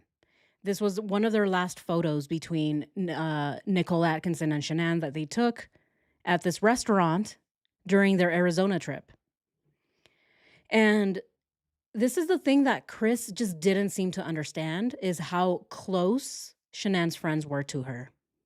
It's the one thing that neither Chris nor Nichol Kessinger allegedly, neither of them took her friends into consideration before disappearing her. They didn't know how much they loved her and how much they knew her, how much they cared about her. So again, they're telling her, we know the state of mind that she was in. You don't, Chris. We do. So we're worried because she isn't home. What the hell is going on? Okay. And then Watts called Cassie. They held a 1-minute conversation, right? After this message. So 2 minutes later, he sees this message and he feels that tension between him and Cassie. And I think this is a part of him that wants to make sure that Cassie believes his narrative. I think at this point we see that Chris is starting to get really nervous. He knows that her friends know that something is wrong with Shanann. And so what he's doing here is exactly what Nichol Kessinger does. Damage control. He's calling her up. Huh? Oh, please, Cassie, don't be texting those things. I don't want you to have any text messages on my phone because I'm going to have to delete all of these later. So please don't put anything in writing. Let's just talk about it over the phone. So I think that's what we're seeing here is Chris is trying to do damage control at the same time. He wants to stop Cassie from putting all of this in text, in writing, because then you can get it, which is exactly what they did. We have it. Yeah, he's shitting his pants. Exactly, Shelly. He is shitting his pants. Shanann was able to put so much energy into her friendship, her family, and her work. Yes. Yes. Full-time mom, full-time worker, and she was doing all of this by herself. She's super mom. All right, what else? What else? How did Chris and Nikki know how this was all gonna end? Yeah. Charlotte is probably thinking NK would just let me be missing for months. Oh, yes. I tried to keep it going for 3,000 mile distance and their schedules with small children and me the only one flying back and forth. Aw, Josie. Yes, Shelly, no digital footprint. Exactly. Yeah, that's what we're seeing here, in my opinion. It's Chris freaking out. He's shitting his pants and he's realizing I don't want any more of these text messages to be popping up on my phone. All right, let's continue. And then McCoy asked Watts if everything was okay. If you need anything, let me know. And then at 1:14, Meadows asked Watts if he preferred a 3-car garage. Notice, oh my God. Okay. Meadows asked Watts if he preferred a 3-car garage. Watts replied, 3-car garage, I'll drive by. The 3-car garage. Who else talks about having 3-car garages? Nichol Kessinger. Nichol Kessinger.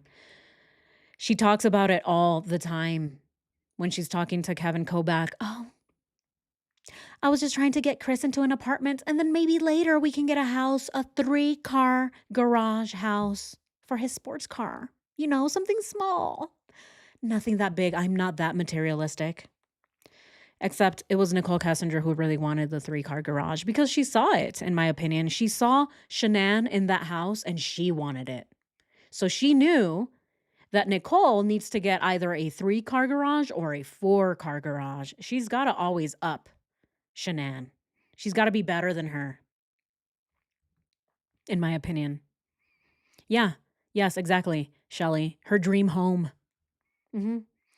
Barbie's dream home. I wonder if that's what she thought she was. She's Barbie and she's just stealing Ken from all the other Barbies. Ken is mine. Ripping off their arms and their legs. He's mine. Get away from my man. All right. And then Atkinson called Watts twice briefly. Look at this. She's calling him at around 1 p.m. And then at 2, Christina Meacham asked Watts, what's going on? Where are you? We are so worried. What the F? Chris sent another staged message to Shannan. Where are you? At 2 p.m. At 2 p.m. At 4:14, messages from Nicole Atkinson were finally received by Shannan's phone. By all accounts, these would have been sent by Atkinson earlier in the morning before she called the police. Eric Issa, thank you so much for the super chat. I appreciate you. All right. Chris Watts was dumb to think that none of Shannan's friends would question him at all. Idiot. Absolutely. Yes. He's so dumb to think that none of her friends were going to question him. They just didn't take that into consideration, and I don't understand how. Again, if Nichol Kessinger and Chris Watts, maybe not Chris, he's an idiot. Let's keep him out of it. If Nichol Kessinger was constantly all up in Shannan's Facebook page, how did she not realize that she has real friends? The only thing I can think of is that Nichol Kessinger doesn't have and has never had the friends that Shannan has. And so I think that Nicole really did believe that her friends didn't care about her. I really do. I think that it's probably her own experience. She is so disconnected from her own friends. She wouldn't call her friends missing. Yeah, just like the chat earlier. If Charlotte went missing, Nichol Kessinger probably wouldn't even call to report her missing. Oh, my friends just take off every once in a while. You know, no shoes, no phone, no car. They just like to wander the streets sometimes, but they just come back. Is it possible that this is just how she treats her friends and this is how her friends treat her? And that's why she thought Shannan's friends are the same? Because you can't look through Shannan's Facebook and think that her friends didn't care about her. It's so weird. Yes, Stephen, I actually think NK hated Shannan Watts. Oh, yes. She despised her. Absolutely, Roxy took the words right out of my mouth. Yeah. Can't believe he had the balls to tell NA to leave that kind of surprise me. Yes. Yeah, that is, Tammy, that is one of the most interesting parts is that he did have the audacity to tell Nichol Kessinger to leave. Get away from my house. Don't call the police. Nothing's wrong here. Nothing to see. Don't be worried. Everything's okay. She went to a friend's house. Not you or your other friend or your other friend. It's another friend that no one has ever heard about. Don't worry about it. Come on. All right. And then here we go. Chris sent out another staged message to Shannan's phone. Where are you? All right. That's the other message he sent.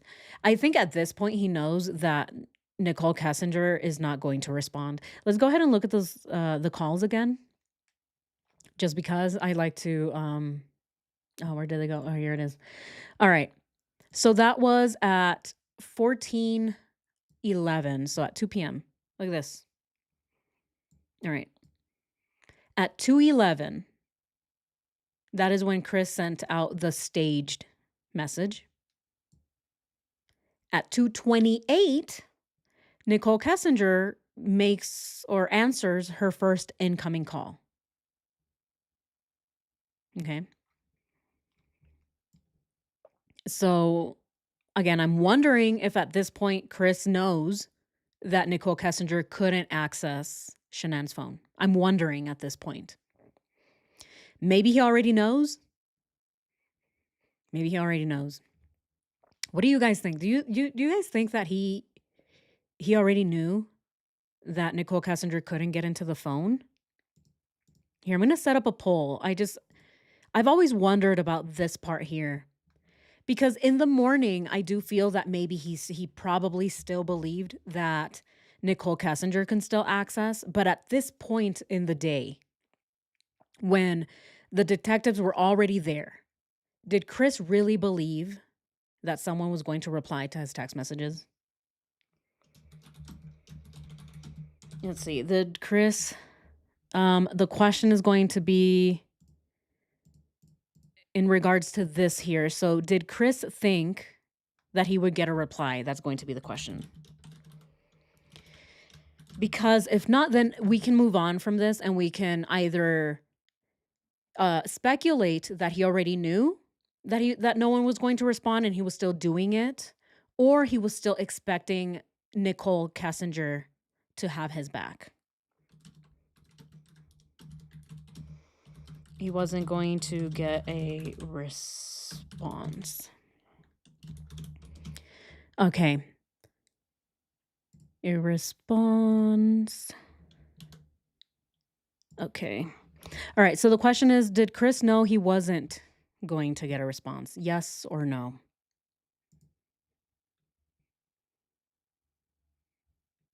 I just want to see what you guys think about this.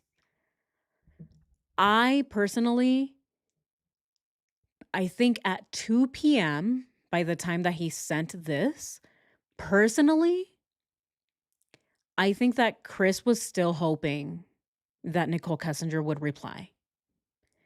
Because at this time, we still hadn't seen that text message that Chris sent to her where Nichol Kessinger replies, "Oh, the Lucky Charms."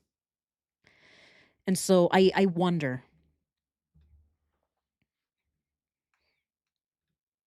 Yeah, exactly. Where are you? On my way home. Please be there. Ugh, yeah, Chris Watts is disgusting. Hadn't NK already messaged him about the battery at this point? Oh, that's a good question. That's a good question. Yeah. So if she already texted him about the battery, then Chris, by this point, he would already know that she doesn't have access to his phone or Shannan's phone. Yeah, and wasn't NK late for work that day? Yeah. Yeah, and this is why I'm doing this, guys. Again, sometimes, these theories, we can miss a few details here and there. And so, yeah, that's why I'm asking because we're trying to get all of the details. Eileen, thank you so much. Oh, thank you so much for the super chat. I appreciate you. Thanks so much for being a member. Yeah, I said yes. You think by then he figured it out, even though he's a dumbass. Yeah, you would think, right, that by then Chris would have figured it out. No one seems to be answering my text messages. Should I just keep going? I don't know. Is somebody going to reply? Yeah, by then you would expect him to already have figured it out. But who knows, really? He's such an idiot. I don't know, that's why I'm asking. He's such a moron that he's probably not even thinking. He's like, "I don't know, maybe someone will respond eventually. Coworker, are you still on the moon? Can you come back down, please? Help me." He's hoping someone, please, someone help me.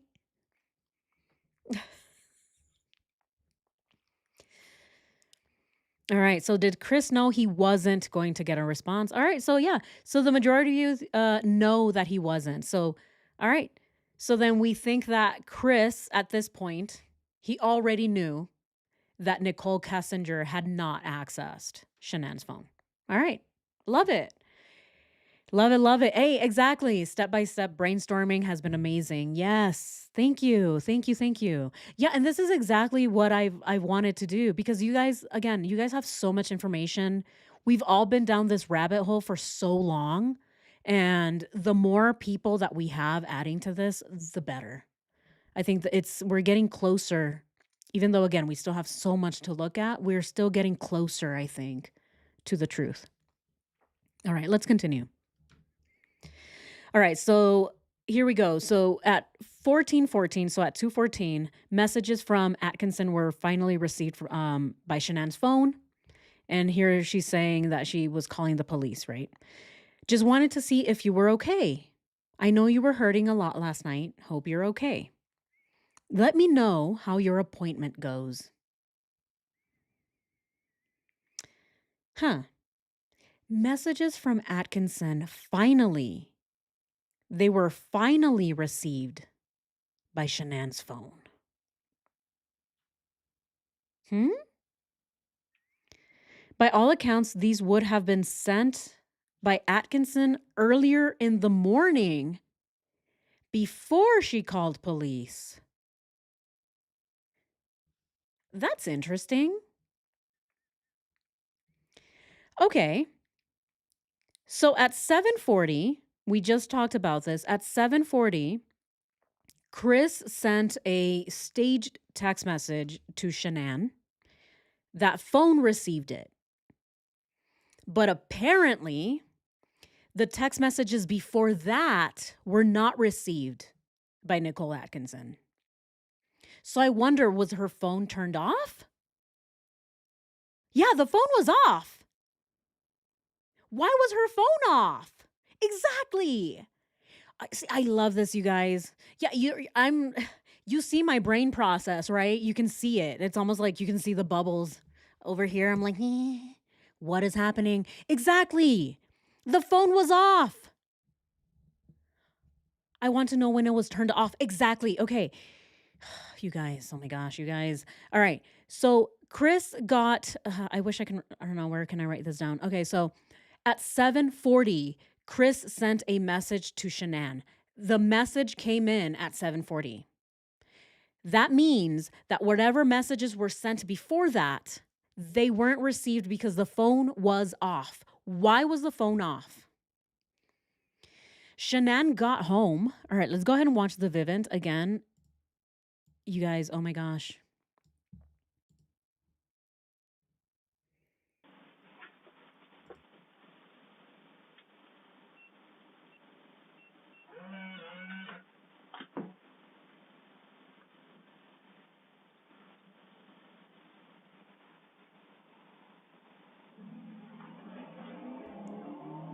Okay. Shannan got home. Her phone was on. Okay. Her phone was on when she arrived. And we know that because her phone received a group message saying we're home. So we know that her phone was not off. Why would she turn it off? I don't think she would ever turn it off. But the phone was off when Nicole Atkinson was trying to send her messages. But then it came back on when Chris is trying to stage messages. What do we think about this? Oh my God. Wow. Shannon probably never turned her phone off. I don't think so. I don't think so. She worked from her phone, guys. Like, Everything that she did for work and for her social life, for her kids, for her husband, all of it was on her phone. I don't believe that she would ever, ever, ever turn off her phone. How many of us actually turn off our phones? Show of hands, everybody. Show of hands. I don't turn off my phone. Very rarely do I turn off my phone and leave it off. Very rarely. Maybe it ran out and Chris Watts had to change it and try to hack. Oh, interesting. Knowing Shannan, I can't imagine her turning off her phone either. Exactly. You can literally see her phone on when she walks in. Exactly. Right. She wouldn't. Yeah, I think the most of us here don't think that Shannan would ever turn off her phone. But her phone was off. We need to write this down. We need to write this down. All right. So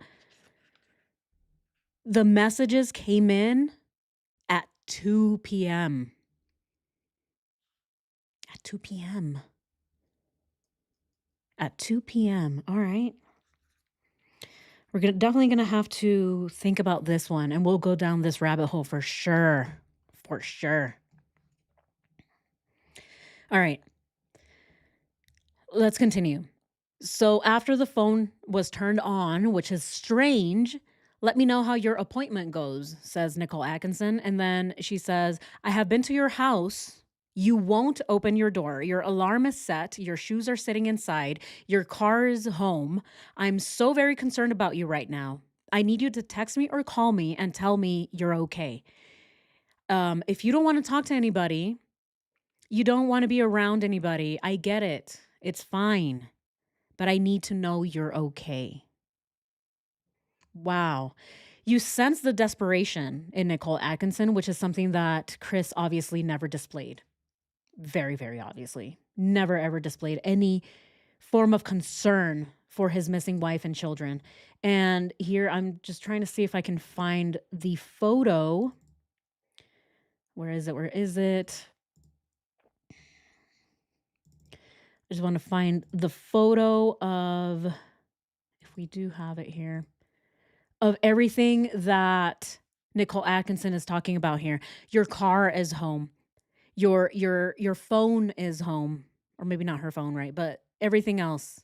Your shoes are still inside, your car is home, your alarm is set. All of the things that make her believe that something is up with her because again, why is her car there? Why are her shoes the ones that she always wears? Why are they there? Um let's see. I just want to see if I can find the photo. If not, then we'll just go ahead and move on. Oh, here they are. Perfect. Right there. There's even photos of Shannan's flip-flops. Okay? The sandals that she would wear every single day. Right by the door. This is her best friend. Her best friend knows her more than her stupid husband at this point. Her shoes are at the door. She can see it. I bet, Nicole Atkinson is looking in. She's like, what the hell? Her shoes are here. Her car is here. If someone traveled until 148, their phone would be on like 1%. And if someone killed them before they plugged it in, it would die. Oh. Thanks for that, Boops. If someone traveled until 148, their phone would probably be on 1%. Yeah. Yeah. And if someone had killed them, then the phone would die because it wouldn't get plugged in by the person who was killed. I love this, you guys. I love all of our thinking process on this. I love it. All right. Here, I need to write that one down because it's so good. All right, Boops. Thank you for that. Okay, so then if the phone was on low, let's just go ahead and assume. Let's assume that Shannan didn't charge her phone. If she got in and then she was murdered, then the phone would have died. Yeah, I totally see that.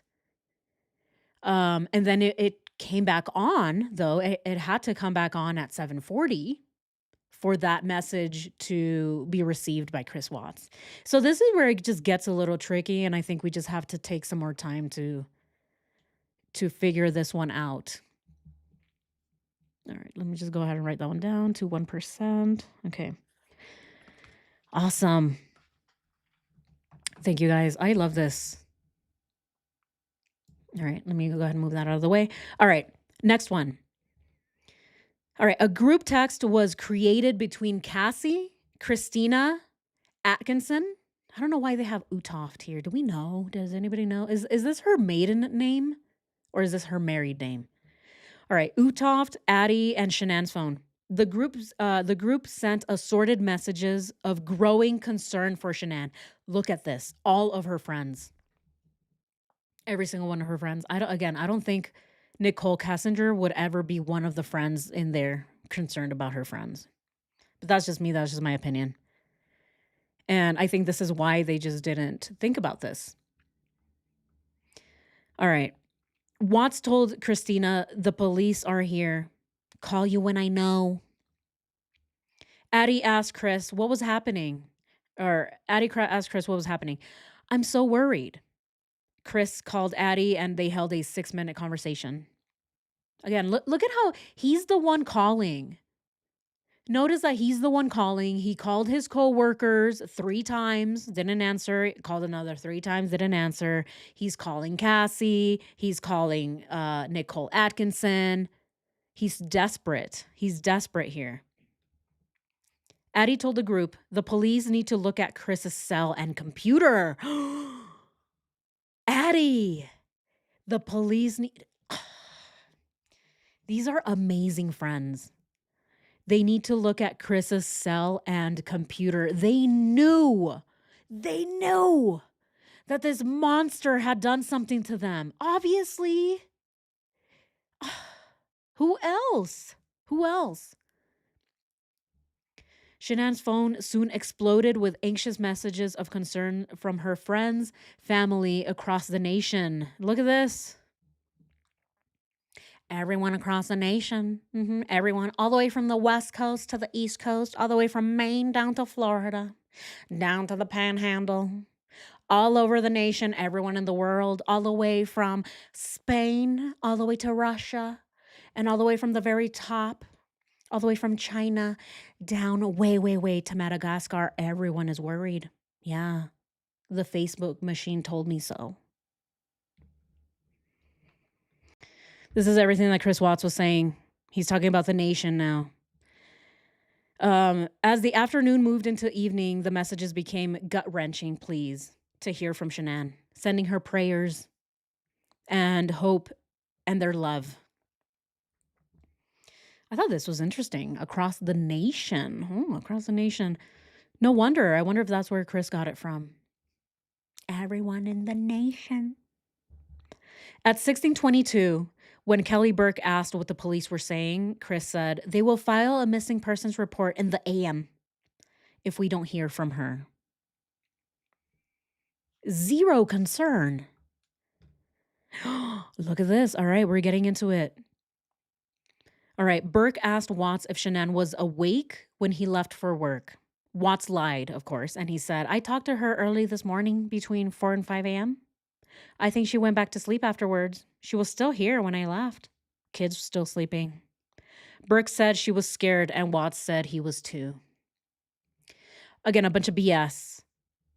Kessinger made... Here we go. Kessinger made 2 unanswered calls to Watts, and it was deleted.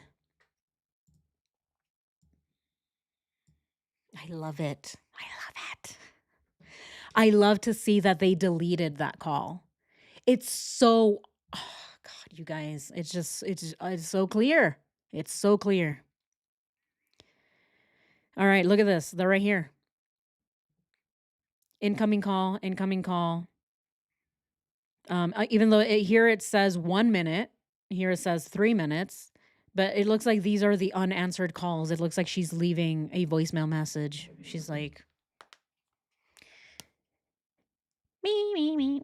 The person you are calling cannot answer right now. Please leave your message after the beep. Beep. Hello? Hi. I just called to say hello because I miss your face. Bye. Hoping that maybe Chris will get it. Who knows? But that's what it looks like that's what's happening here. All right, where is the, oh my gosh. All right, there we go. Okay, so Kessinger made those 2 unanswered calls that we just saw here, the 3 and the 1 minute, and then or is that the same? No, that's a different time. Sorry, guys. Okay, that's at 17, so that's at 5 PM. 5 PM. Oh, wrong one. Wrong one. Sorry, guys. Rewind. Rewind. All right, forget everything I just said. Here are the actual calls. So it's at 1700, which is 5 PM. Here they are. It's these. Voicemail deposit and then another one for 1 minute. Okay, so it's right here. I don't know why I did these. Obviously, it's not these. It's not even blue. Oh god. All right. Watts called Chase Bank and held nearly a 2 minute conversation. He called a separate number for Chase moments later and held a 2.5 minute conversation. Watts made an unanswered call to Kessinger. Here it is again. 1730. That is 5:30. Where is it? Oh, it's not in here. Wait, it's not in there? 5:30. Watts made an unanswered call to Kessinger. Okay, so it looks like he called her. It might have not gone to voicemail, and that's why it's not in here. That's why we're not seeing here.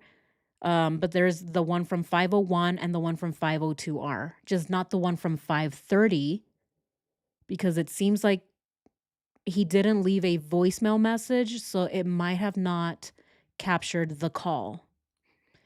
Am I reading this correctly, you guys? And please correct me if I'm wrong. I do make mistakes, and I am live, so I can't edit. I can't edit things out. But I do try my very best to correct any of my mistakes in real time.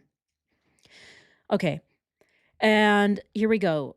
At 1748, unaware of events, Meadows asked if Watts drove. Okay, so we've seen these messages between the realtor. Following the suggestions by many, Watts searched Google for hospitals near his home. Following suggestions by many. Look at this. It didn't even come out of his own brain to look for his family, call the hospitals. It had to be someone telling him. Have you thought about this, Chris? Have you thought about calling around? Maybe your wife is in a hospital somewhere. Oh, okay. That's a good idea. I didn't think about that at all. What an idiot. In less than 4 minutes, Chris called Good Samaritan Medical Center, St. Anthony North Health Campus, Longmont United Hospital, and UC Health. In less than 4 minutes. We can't make this up, you guys. Look, the average duration of these calls was 40 seconds. 40 seconds. It takes 40 seconds just to get, I don't know, the person in the front to answer the phone. That's how long it takes. It takes 40 seconds for the phone to ring. Ring, ring. Hi, this is St. Anthony North Health Campus. If you want to speak to a doctor, please press 1. If you're trying to get a hold of billing, please press 2. If you have no money to pay the $30,000 debt, please press 3. For any other issues, please call 911. Hold, please. And then you hear music, and then it goes music. And then finally, the front receptionist answers, "Hi, this is St. Anthony North Medical Health Campus. How can I help you?" "Hi, my name is Chris. I'm looking for my family. Are they there? They're not. Okay, bye." That's how quickly it took him to call these people. He wasn't actually making any effort or any attempt to actually get in touch with anybody. It only took 4 minutes for him to call 4 different hospitals without even taking into account how long it takes for the call to go through and for the receptionist or anybody else to answer the phone. Wow. Yeah. Yeah, just to get through the menu. Exactly, Julie, exactly. Yeah. 40 whole seconds just to get through the menu. All right. And here we go. It says here the average duration of these calls was 40 seconds. The longest was 69 seconds, a minute. Out of curiosity, I called St. Anthony's. Without identifying myself, I asked if a Rollo Tomasi was a patient. It took 2 minutes to get an answer.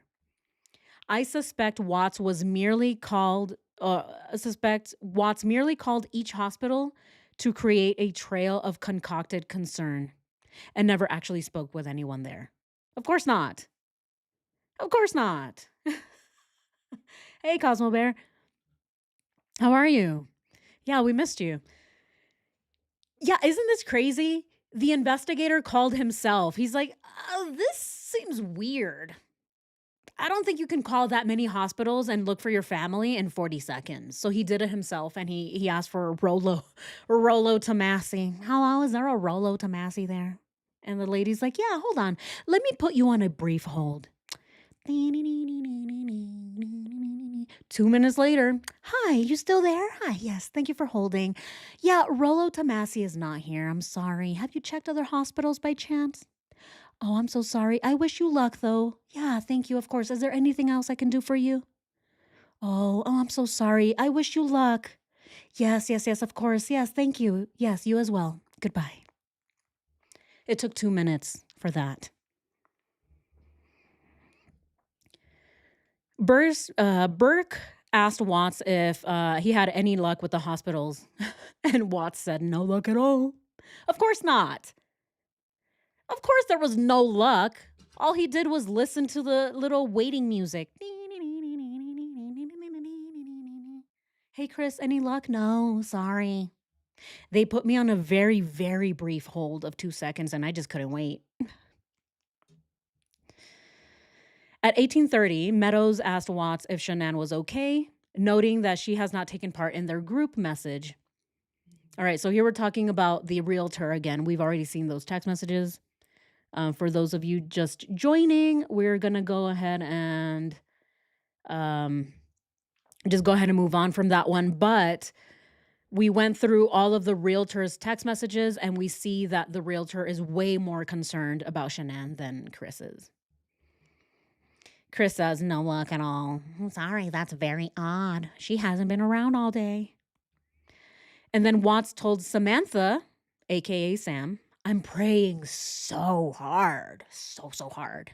So hard that it makes my hands bleed. And then he says, I'm so sick to my stomach. Cops searched the house up and down and drilled me pretty hard. Oh, he got drilled pretty hard. I have no idea where they could be. Sam asked why the police were drilling him. Why is the police drilling you, Chris? That's weird. Drilling you with what? An hour later, a whole hour later, right? Chris is trying to come up with an answer. Oh, shit. I told her that the police are drilling me. He explains, they're just being thorough. They got to do all the digging they can. Look at the word digging. Digging. Digging and drilling. Look at these words. Look at these words. Digging, drilling. I hope they're huddled up somewhere. I hope they barrel rush me. It's earth shattering. All of the same keywords. Everything that he actually did in person, he's throwing those keywords in his explanation. They're drilling me and they're doing so much digging. Wow. I saw them this morning. Yeah, people are helping me search. You don't need to get on a plane. We have a lot of support here. Again, look at what he's doing. You don't have to come here. We have so much help. No, go help Troy fill those craters in the moon. Yeah, he needs a lot of help over there. Yeah. Yeah, go ahead and just drive to your nearest space station. He needs help up there. Yeah, go help him. We have a lot of crew out here. Too many cooks in the kitchen might mess up the search party. Oh my God. Leakage. Chris received a calendar notice titled Dinner with Shannan. Shannan had a similar entry, Dinner with Chris. Oh, this is so heartbreaking. Scheduled for an hour later. Look at this. They were going to go out for dinner. Shannan had it in her calendar. That is how excited she was to hang out with her husband that she was working on her marriage for. The hour difference indicates that she created the entry while in Arizona, using that state's time zone. In my experience, iPhones fail to make the transition when traveling to another time zone after an event is entered in the device calendar. Okay. So it looks like she entered that calendar entry while she was still in Arizona, so there was a time difference. A line at the Frederick Police Department called Watts and held a 6-minute conversation. Here it is. Kessinger called Chris and held a 51-minute conversation that was later deleted. It was deleted. Let's go ahead and pull up that phone call, shall we? All right. At 23:09 hours on the 13th, a 51-minute conversation. It's right here. Right here. At 23:09, which is 11:09 right here, 52 minutes. This conversation was deleted again because Nichol Kessinger told Chris to delete it. Why are they deleting 52-minute conversations on August 13th, the day of the murders at 11 at night? If the CBI or the FBI or any other investigative forces behind this crime had actually done their due diligence and gone through everything and pieced things together the way that we are doing now, I think that this would be a very different story. But look at that. We have a lot of deletion. We have a lot of activity going on just on August 13th. And the way that everything was happening, even just the order of things, gives us a very clear idea of the plan and what was supposed to happen that day and how their plan actually fell through. You can even see the desperation in Chris. He's calling, he's trying to make it seem like he's desperately looking for his family. The only thing that we're missing is Nichol Kessinger's whereabouts. And I think this is where we are kind of stuck. It's the fact that all we have from Nichol Kessinger are her actual phone logs. We don't have any of her text messages, and we don't have any information on what she was doing Monday morning. And so this is where we can definitely just come up with our own theories based on what we're seeing with the discovery.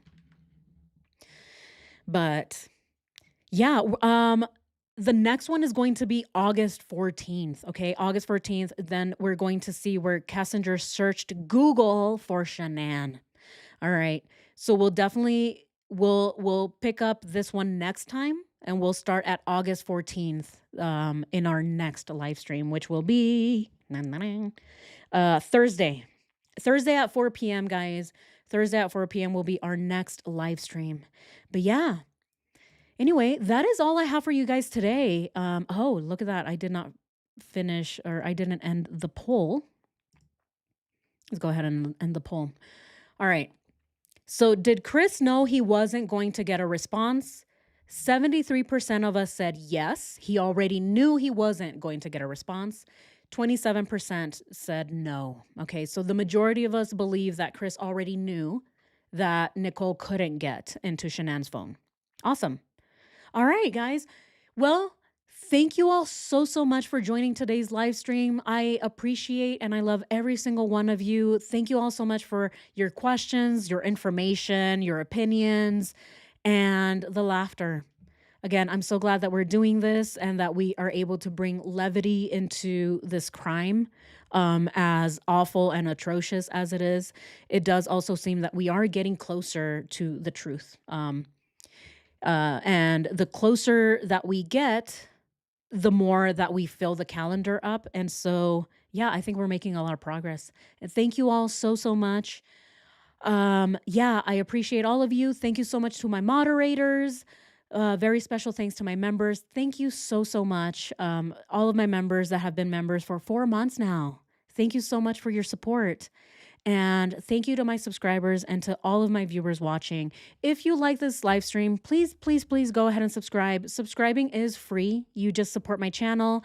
And if you liked it, please go ahead and like this live stream as well. Go ahead and comment and share it. Share it. It really does help the channel. And we also get this information out there to more people. So, yeah, thank you all so much. I love you all. Take care. Take care out there, you guys. It's a scary world. It's a scary world. Be on the lookout for a new video here soon. I'm finishing my edits. All right. I love you guys. Take care.